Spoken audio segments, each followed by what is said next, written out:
हिंगोलीच्या कृषी उत्पन्न बाजार समितीमध्ये हळदीला चांगला भाव मिळतो म्हणून हळदीची मोठ्या प्रमाणात आवक झाली आहे।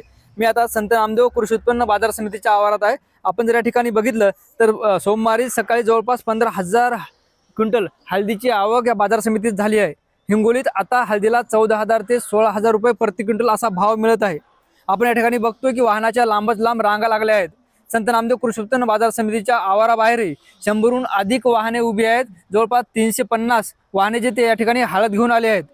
हिंगोलीतील बाजार समितीमध्ये यवतमाळ, वाशिम, परभणी, नांदेड, जळगाव व मध्य प्रदेशातील बुरहानपूर येथीलही काही शेतकऱ्यांनी हळद विक्रीसाठी आणल्याची माहिती आपल्याकडे आहे।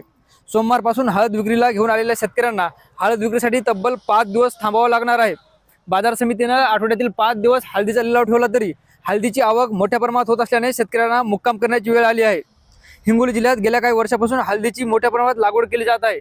गत वर्षी 2023-24 या वर्षात तब्बल 49,000 हेक्टरवर हळदीची लागवड करण्यात आली होती आणि दिवसेंदिवस जे आहे ते हळद उत्पादक जिल्हा म्हणून हिंगोलीची नवी ओळख महाराष्ट्रात होऊ पाहत आहे। एकंदरीत जर आपण आता या ठिकाणचं चित्र बघितलं तर आता हळद विक्रीसाठी आलेल्या शेतकऱ्यांना 5 दिवस मुक्काम करावा लागणार आहे। शनिवारपर्यंत या सर्व शेतकऱ्यांचं हळदीचं बीट होणार आहे। म्हणून जे आहे ते आता शनिवार नंतर इतर शेतकऱ्यांनी हळद विक्रीसाठी आणावी असं आव्हानही बाजार समितीच्या वतीनं करण्यात आलं आहे।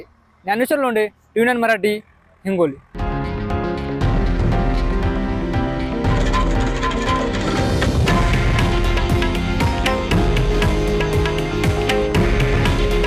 हे आहे देशातील नंबर 1 न्यूज नेटवर्क आणि आपण पाहत आहात TV9 मराठी।